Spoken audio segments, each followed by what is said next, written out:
दोस्तों, आज हम एक ऐसे सफर पर निकलने वाले हैं जो आपके होश उड़ा देगा। एक ऐसा सफर जिसके बारे में सोचकर ही बड़े बड़े साइंटिस्ट का सर चकरा जाता है। जी हाँ, आज हम बात करने वाले हैं यूनिवर्स के सबसे बड़े गल्पर की, ब्लैक होल की। सोच के देखो, अगर गलती से या चलो मान लो फ्यूचर में किसी और एडवांस स्पेसक्राफ्ट में बैठकर आप एक ब्लैक होल के बहुत करीब पहुंच गए और फिर धड़ाम आप उसमें गिर गए, क्या होगा? क्या आप दूसरी डायमेंशन में पहुंच जाओगे? क्या टाइम ट्रेवल करोगे या फिर कुछ बहुत ही अजीब और डरावना? आज की इस वीडियो में हम इसी व्हाट इफ के सिनेरियो को एक्सप्लेन करेंगे। आज हम देखेंगे कि साइंस इस बारे में क्या कहता है। तो अपनी कुर्सी की पेटी बांध लीजिए, क्योंकि ये राइड होने वाली है माइंड बेंडिंग। हम बात करेंगे इवेंट होराइजन की, स्पगेटिफिकेशन की, जी हाँ स्पगेटी, और आखिर में उस अल्टीमेट अंजाम की, द सिंगुलैरिटी। रेडी हो तो चलो शुरू करते हैं। तो सबसे पहले ये ब्लैक होल क्या चीज है, बिल्कुल बेसिक से शुरू करते हैं। ब्लैक होल नाम से लगता है कि ये स्पेस में कोई काला गड्ढा होगा, राइट? पर ऐसा नहीं है। इमेजिन करो एक बहुत बड़ा स्टार, हमारे सूरज से भी कई गुना बड़ा और भारी। जब ये स्टार ओल्ड हो जाता है तो उसका फ्यूल खत्म होने लगता है, और जब फ्यूल खत्म होता है तो स्टार अपने ही बोझ तले, अपनी ही ग्रेविटी के कारण अंदर की तरफ दबने लगता है, कोलैप्स होने लगता है। ये कोलैप्स इतना जबरदस्त होता है कि स्टार का सारा मास एक बहुत ही छोटी सी जगह में सिकुड़ जाता है, इतनी छोटी कि आप इमेजिन भी नहीं कर सकते। सोचो, एक पूरा स्टार का मास एक राई के दाने से भी छोटी जगह में। इससे बनता है एक ऐसा ऑब्जेक्ट जिसकी ग्रेविटी इतनी ज्यादा स्ट्रॉन्ग हो जाती है कि कुछ भी उससे बच नहीं सकता, इवन लाइट भी नहीं। जी हाँ, रोशनी भी नहीं। और जब रोशनी ही बाहर नहीं आ सकती तो वो जगह हमें कैसे दिखाई देगी? बिल्कुल काली। दैट्स व्हाई इसका नाम है ब्लैक होल। अब ब्लैक होल्स भी अलग अलग साइज के होते हैं। कुछ होते हैं स्टेलर मास ब्लैक होल्स, जो बड़े स्टार्स के मरने से बनते हैं। इनका मास हमारे सूरज से 5 से लेकर 20-30 गुना तक हो सकता है। फिर आते हैं सुपर मैसिव ब्लैक होल्स। ये हैं असली दानव। इनका मास लाखों, करोड़ों या अरबों सूरज के बराबर हो सकता है। हर बड़ी गैलेक्सी के सेंटर में एक सुपर मैसिव ब्लैक होल छुपा होता है। हमारी मिल्की वे गैलेक्सी के सेंटर में भी एक ऐसा ही सुपर मैसिव ब्लैक होल छुपा है, जिसका नाम है सैजिटेरियस ए। तो अब जब हमें ब्लैक होल का बेसिक आइडिया लग गया है, तो चलो अब उसमें गिरने की कल्पना करते हैं। अब मान लेते हैं आप एक एस्ट्रोनॉट हो और आपका स्पेसशिप खराब हो गया और आप सीधे एक ब्लैक होल की तरफ बढ़ रहे हो।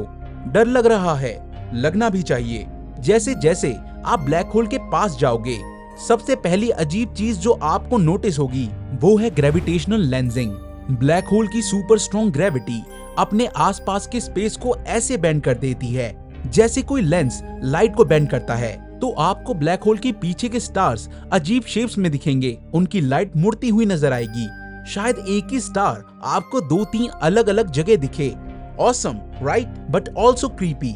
अगर ब्लैक होल एक्टिव है, यानी वो आसपास की चीजों को निगल रहा है, तो आपको शायद एक्रीशन डिस्क भी दिखे।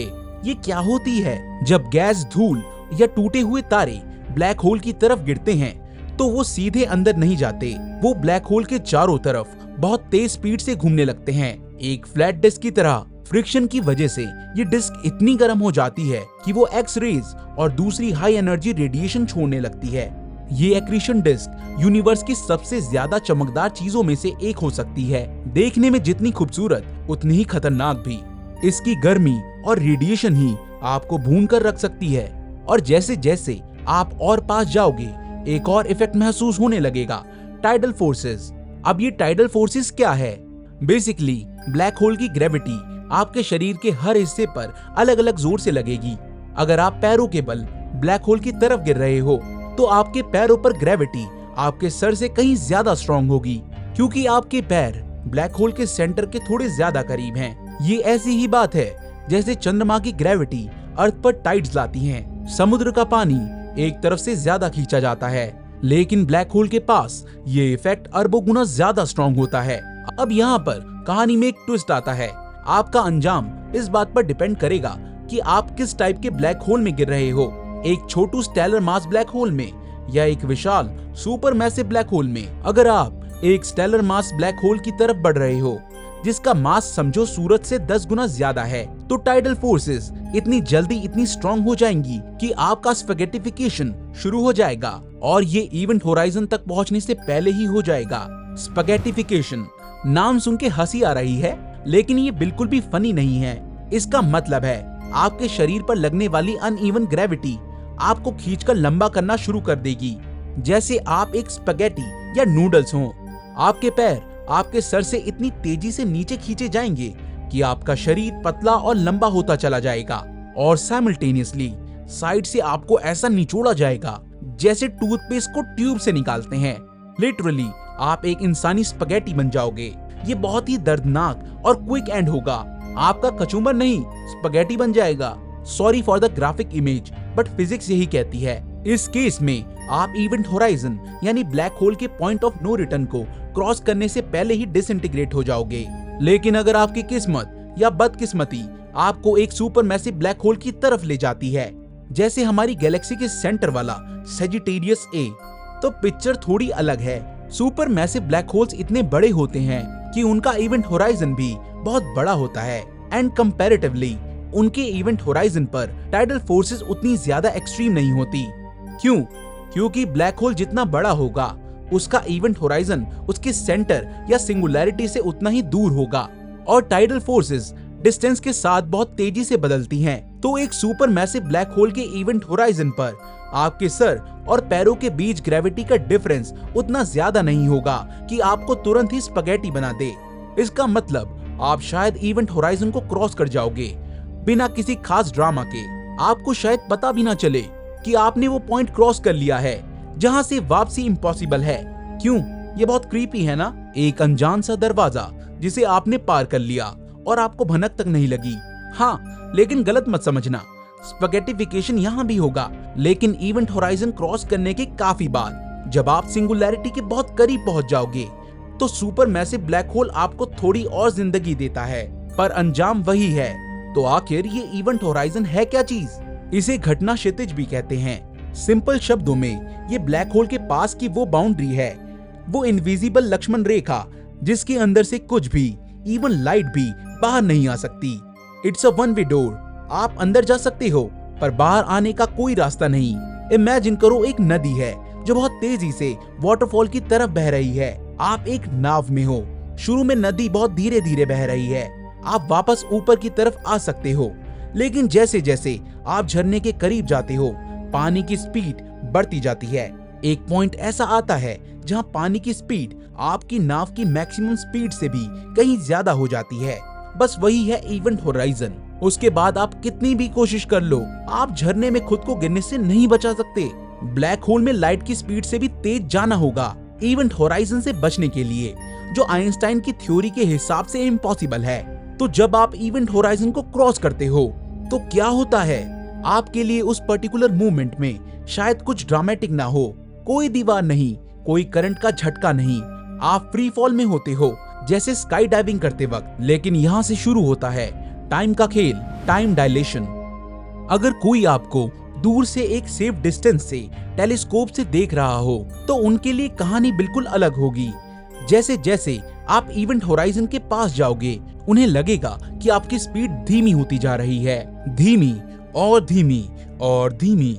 ऐसा लगेगा जैसे आप इवेंट होराइजन पर फ्रीज हो गए हो और आपकी इमेज भी उन्हें लाल दिखने लगेगी, क्योंकि ब्लैक होल की ग्रेविटी लाइट की एनर्जी को खींच लेती है, उसकी वेवलेंथ को लंबा कर देती है। उन्हें लगेगा कि आपको इवेंट होराइजन क्रॉस करने में अनंत काल लग जाएंगे। वो आपको कभी भी इवेंट होराइजन क्रॉस करते हुए नहीं देखेंगे। आप उनके लिए हमेशा उस एज पर अटके रहोगे, एक फ्रोजन इमेज की तरह। लेकिन आपके पर्सपेक्टिव से आपके लिए टाइम बिल्कुल नॉर्मल चल रहा होगा। आप अपनी घड़ी देखोगे, वो बिल्कुल टिक टिक करती हुई नॉर्मल चल रही होगी। आप इवेंट होराइजन को क्रॉस करोगे और आगे बढ़ते जाओगे। आपको कोई आइडिया नहीं होगा कि बाहर वालों के लिए आप एक फ्रोजन रेलिक बन चुके हो। Mind blown, right? एक ही इवेंट, दो अलग अलग सच्चाई, and that's Einstein's relativity for you. दोस्तों, समय यानी टाइम एब्सोल्यूट नहीं है, ये ऑब्जर्वर की स्पीड और ग्रेविटी पर डिपेंड करता है। तो अब आप इवेंट होराइजन के अंदर हो। कांग्रेचुलेशंस, यहाँ से आपकी किस्मत सील हो चुकी है। आप सिंगुलैरिटी की तरफ बढ़ रहे हो और कोई रास्ता नहीं है। अंदर का नजारा कैसा होगा? ये एक बड़ा सवाल है। एक कॉमन मिसकंसेप्शन है कि इवेंट होराइजन क्रॉस करते ही सब कुछ एकदम काला हो जाएगा। शायद नहीं। अगर ब्लैक होल लगातार चीजें खा रहा है तो उन चीजों से निकलती हुई लाइट अभी भी आप तक पहुंच सकती है, कम से कम कुछ देर तक, लेकिन वो लाइट बहुत ज्यादा डिस्टॉर्टेड होगी। आपको शायद अपने पीछे पूरा यूनिवर्स एक छोटे से विंडो में दिखे जो ब्लैक होल की ग्रेविटी से बेंड हो गया है। जैसे जैसे आप सिंगुलैरिटी के करीब जाओगे, स्पेस टाइम इतना ज्यादा वॉर्प हो जाता है कि आगे बढ़ने का मतलब ही सिंगुलैरिटी की तरफ बढ़ना बन जाता है। आप राइट हो जाओ, लेफ्ट हो जाओ, ऊपर जाओ, नीचे आओ, हर पॉसिबल डायरेक्शन आपको सिंगुलैरिटी की तरफ ही ले जाएगी। In this case all paths leads to singularity. और अगर आप सुपरमैसिव ब्लैक होल में गिरे थे और अब तक स्पैगेटिफिकेशन से बचे हुए थे, तो अब आपका वो ग्रेस पीरियड खत्म होने वाला है। जैसे जैसे आप सिंगुलैरिटी के और पास जाओगे, टाइडल फोर्सेस बढ़ती जाएंगी और बहुत ज्यादा बढ़ती जाएंगी, और आखिरकार आप भी स्पैगेटी बन जाओगे, और वो भी बहुत ही ब्रूटली। आपके हर एक एटम को अलग कर दिया जाएगा। कुछ थ्योरीज कहती हैं कि आप शायद अपनी आंखों के सामने स्पेस को एक डायरेक्शन में और टाइम को दूसरे डायरेक्शन में बहता देखोगे। इट्स बियॉन्ड वियर्ड, हमारे रोजमर्रा के अनुभव से इतना अलग कि हम शायद उसको समझ भी ना पाएं। और फिर आप पहुंचते हो सिंगुलैरिटी पर। ये ब्लैक होल का सेंटर है, एक ऐसा पॉइंट जहां पर ब्लैक होल का सारा मास कंसंट्रेटेड है, एक पॉइंट जिसका वॉल्यूम 0 है लेकिन डेंसिटी इनफाइनाइट। यहाँ पर क्या होता है? सच तो ये है कि हमें ठीक से कुछ भी नहीं पता, क्योंकि यहाँ पर जनरल रिलेटिविटी यानी आइंस्टाइन की थ्योरी ऑफ ग्रेविटी और क्वांटम मैकेनिक्स आपस में टकराते हैं, और अभी तक हमारे पास ऐसी कोई थ्योरी ऑफ एवरीथिंग नहीं है जो इन दोनों को एक साथ समझ सके। सिंगुलैरिटी पर स्पेस और टाइम जैसे हम उनको जानते हैं वो अपना मतलब खो देते हैं। कुछ थ्योरीज कहती हैं कि यहाँ पर स्पेस टाइम का कर्वेचर इनफाइनाइट हो जाता है। आपका क्या होगा? आपका बचा कुचा जो भी मटेरियल होगा वो उस इनफाइनाइट डेंसिटी में समा जाएगा। आपका अस्तित्व खत्म हो जाएगा। You cease to exist। एक तरह से आप यूनिवर्स का हिस्सा बन जाओगे, उस अनोखे अनंत पॉइंट का। पर क्या ये तसल्ली वाली बात है? शायद नहीं। क्या सिंगुलैरिटी एक नए यूनिवर्स का दरवाजा है? क्या कोई वर्म होल है जो आपको कहीं और ले जाएगा? ये सब मूवीज और साइंस फिक्शन की बातें हैं। हमारी करंट अंडरस्टैंडिंग के हिसाब से singularity is the end of the line, the ultimate dead and, जहाँ पर टाइम खुद खत्म हो जाता है। चलो थोड़ा और टाइम डायलेशन के बारे में सोचते हैं। ये कॉन्सेप्ट इतना माइंड बेंडिंग है कि इस पर बार बार बात करना बनता है। हमने देखा कि बाहर वाले ऑब्जर्वर के लिए आप इवेंट होराइजन में फ्रीज हो जाते हो और आपको क्रॉस करने में अनंत समय लगता है, लेकिन आपके लिए तो टाइम नॉर्मली ही चल रहा है और आप सिंगुलैरिटी तक पहुंच भी गए। पर हाँ, आपकी स्पैगेटी बन गई और कहानी खत्म। इसका एक अजीब मतलब निकलता है जब आप ब्लैक होल में गिर रहे हो और आपके लिए कुछ मिनट या घंटे ही बीतते हैं, लेकिन बाहर के यूनिवर्स में शायद सालों, हजारों सालों या लाखों साल बीत चुके होंगे, क्योंकि ब्लैक होल के एक्सट्रीम ग्रेविटी में आपका टाइम बहुत धीमा हो गया है relative to the outside universe.